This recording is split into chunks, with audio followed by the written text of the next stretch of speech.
इचलकरंजी शहरामध्ये 40 कोटीचं उद्घाटन आज झालं आहे। फिल्टर हाऊस असू दे, इथली लिंगायतांचं जे मंदिर आहे त्याचं उद्घाटन केलं आहे। राजाराम मैदानासाठी मला आपल्याला पालकमंत्री आहेत, काय सांगाल साहेब? आज उद्घाटन लई वर्षानं झालं आहे। राजाराम मैदान मोडकळी चालवतो, पण त्याला तुम्ही हातभार लावला आहे। इथून पुढे तर आंतरराष्ट्रीय सुद्धा सामने होतील ह्यामध्ये प्रयत्न करणार? नाही, मी आता मगाशी म्हटलं की आता स्टेडियमची दुरावस्था फार झालेली आहे। स्टेडियम सापडल्यानंतर याची पत्रे सुद्धा बदलली गेली नाहीत। आता चांगला निधी उभा करून आता याचे सगळे पत्रे उभारणं आणि मगाशी मी सांगायला विसरलो, यावर आपल्याला जर सोलर करता आलं तर याची लाईटची व्यवस्था चांगली होईल आणि नाईट मॅचेससुद्धा चांगल्या पद्धतीने होतील। त्याशिवाय आज बसवेश्वर महाराजांच्या नावानं जे गार्डन झालं आहे त्याचं उद्घाटन झालं। इचलकरंजी शहराला 90 MLT पाण्याची आवश्यकता आहे फिल्टरची, ते आता 108 MLTची जी फिल्टरची एक चांगली व्यवस्था केलेली आहे, त्याचाही शुभारंभ झाला। आणि जवळजवळ 40 कोटी आज आम्ही DPDCमधूनच दिलेले आहेत गेल्या वर्षी आणि यावर्षी।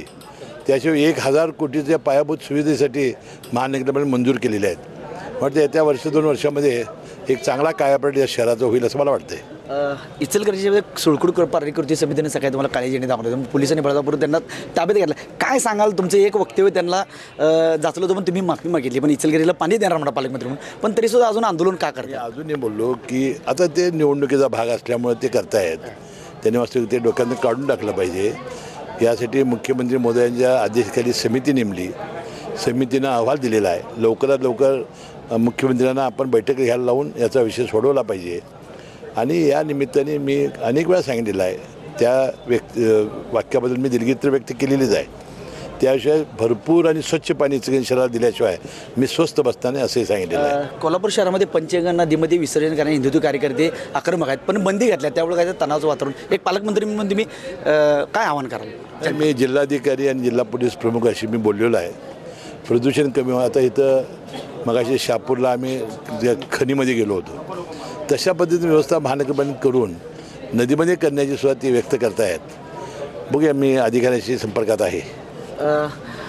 आपल्याकडे जर बघितलं तर IGM रुग्णालय 300 खाटाचं आहे, ते जरा कुठेतरी कमतरता आहे, औषध कमी पडतं, त्याबद्दल काय सांगाल?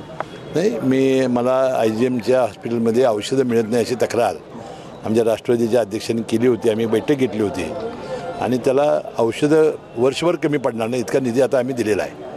आता IGMमध्ये औषध मिळत नाही अशी एकही तक्रार आता नागरिक करणारी एवढी व्यवस्था आपण केलेली आहे।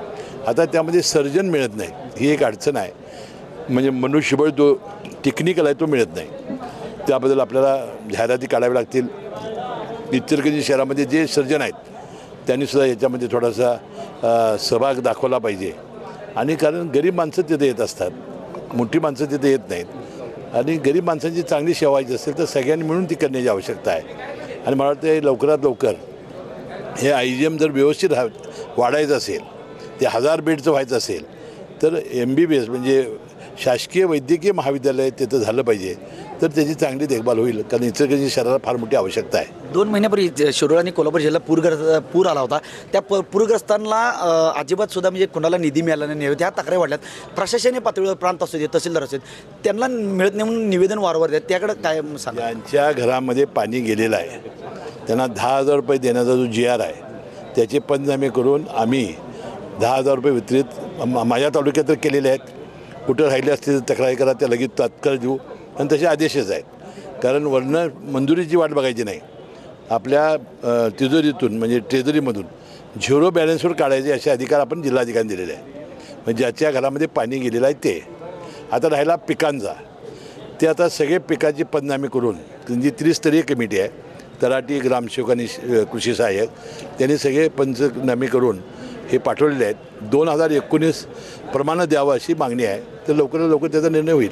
कागलमध्ये तुम्ही एक इतिहास घडवला, तिथं मोठं कागलमध्ये चांगलं धबधबा चालू केला, लांबनं लोक बघायला येतात, तसं इचलकरंजी शहापूरच्या खणीवर आपला तसं नियोजन काय असेल? काय मी आता तेच सांगितलं, मी आता 8 कोटी त्यांना कालच दलित येथेमधून दिलेले आहेत। 1-2 कोटी खर्च करून जरा चांगलं पर्यटन पहिला टप्पा का असेना त्यांनी करावं, ती चांगली व्यवस्था आहे तिथं, म्हणजे पर्यटनाच्या दृष्टीनं आमच्या तिकडे झाले तसं तिकडे करता येण्यासारखी व्यवस्था आहे। हे होते आपल्यावर पालकमंत्री हसन मुश्रीफ यांनी सांगितलं की इचलकरंजी शहराला स्वच्छ मुबलक पाणी 24 तास देणार, ही ग्वाही त्यांनी आज इचलकरंजी या जनतेला दिलं आहे। आंदोलक जे करतायत ते डोळ्यासमोर निवडणुका ठेवून आंदोलन करत आहेत, त्यामुळं कोणीही राजकारण न करता इचलकरंजी शहराला कसं पाणी मुबलक मिळेल याकडे सगळ्यांनी पाण्याची गरज आहे।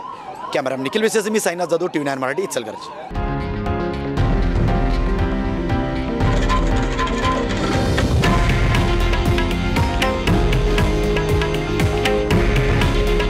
हे आहे देशातील नंबर 1 न्यूज नेटवर्क आणि आपण पाहत आहात TV9 मराठी.